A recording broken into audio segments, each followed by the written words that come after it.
Hello and welcome to Let's Talk. In this final episode with my interview with Jonny Clark, the National Director of YWAM in Ireland, we talk about Brexit and how it affects people of difference.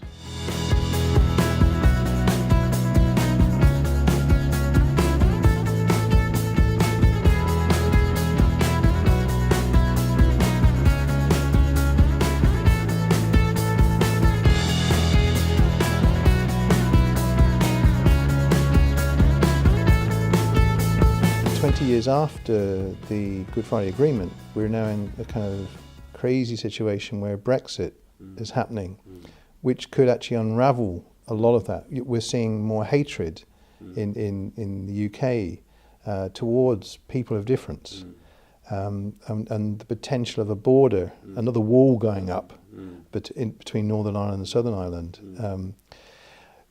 Now, Seamus Mallon mentioned some of these things and what his hopes were. And I know that you've mentioned a few times in your messages about Brexit. What are your views about that, and how do we confront that oppression that seems to be coming? Yeah, I mean, it's interesting. You know, Brexit is one of the most polarizing subjects in Europe at the moment. You know, certainly in the UK, and you know, at times I've had the odd person say to me, Jonny, you know, you should stick to being the peace and reconciliation guy. You know, don't speak out about Brexit too much. You know, and maybe that's right. Or maybe sometimes you have to speak truth, you know, which is not that the EU is some perfect, wondrous institution and the UK is terrible, or vice versa, you know. But that, you know, the truth for me is that if Brexit meant a hard border, that would be disastrous, not just because of our recent history, but because of centuries of history where this land has been played around with by more powerful powers in other places, particularly by Britain. And we can't let that happen, you know.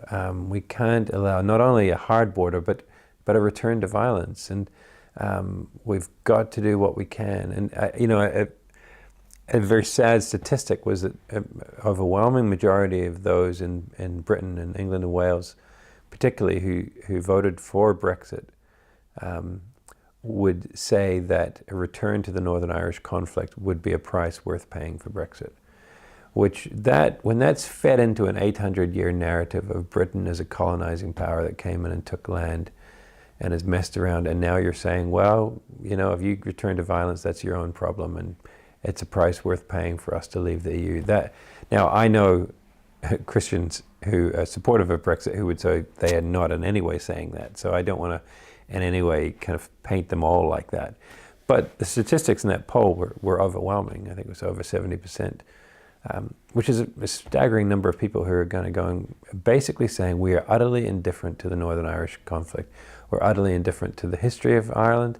We're utterly indifferent to the part that Britain has played in that conflict, and all we care about is our sense of Britishness being upheld, and we can leave the EU. You know, so I would have big problems with Brexit. You know, and I think it's dangerous, and I think, you know, the European Union was really the end result of 50, 60 years of a project started by you know, a guy called Robert Schuman, who was a Christian man who said, we mustn't return to France, Germany, England fighting each other.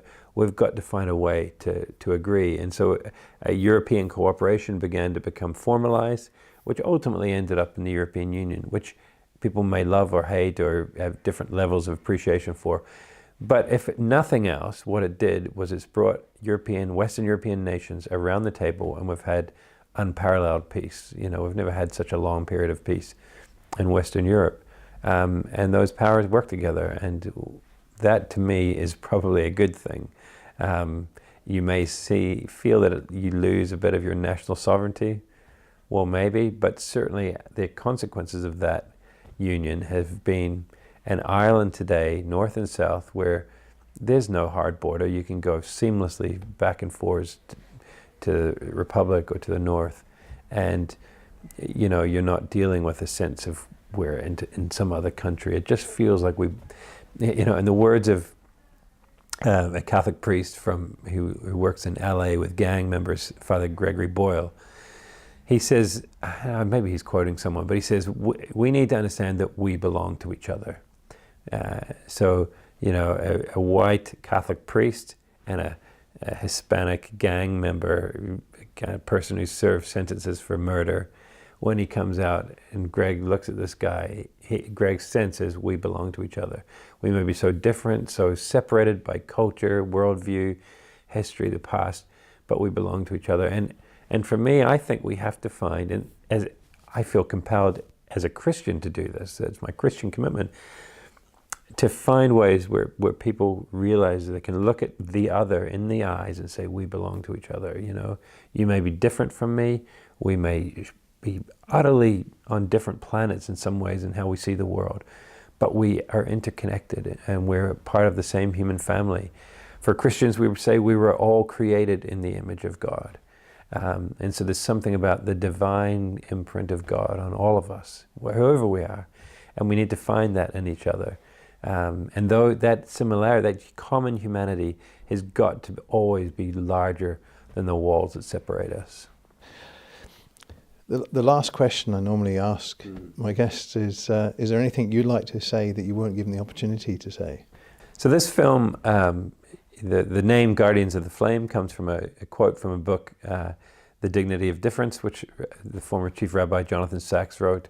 My dad gave me that book shortly before he died, and I remember reading in it this quote at one point where he says, the longer quote is that people thought after the Renaissance, and the Enlightenment, that religion was mute, marginal, and mild. But it's kind of come storming back. Religion is not mute, marginal, and mild. Religion is like fire, and like fire it warms, but it also burns, and we are the guardians of the flame. And so the film is looking at, is religious identity always something that will cause war, conflict, murder, genocide, or can religion and faith be something that brings us together? Obviously for me, I'm a Christian, and we're in Northern Ireland. The conflict has kind of revolved around these two identity groups where the label Protestant and Catholic are helpful kind of markers of it. So they're both kind of Christian labels. So in the film, we very much look at the Christian faith in some ways. When we look at the lives of three people who were deeply affected by the conflict that we had here. And what we're trying to do in the film is say, if you're a person of faith, you can't just sit back idly by and hope everything goes well. We need to get involved. But we also made the film, it's not a film for Christians, it's a film for everyone. We try to make it as universal as possible, where we kind of, for me as a religious person, we accept actually the role that faith has been in actually causing conflict.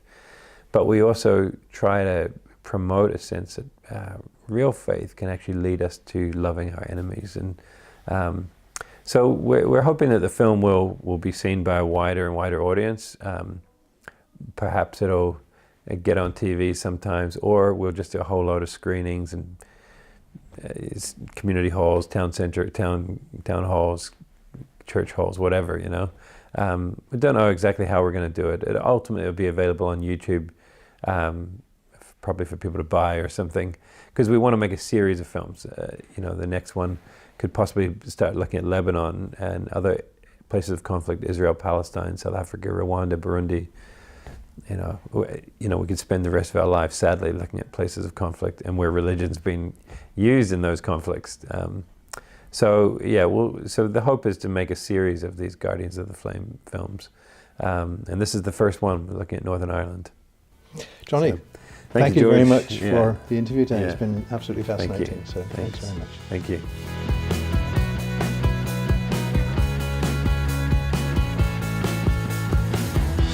More on the way, so please subscribe to this channel and check out the link below if you'd consider becoming a patron to help us keep making more content. Thanks for watching.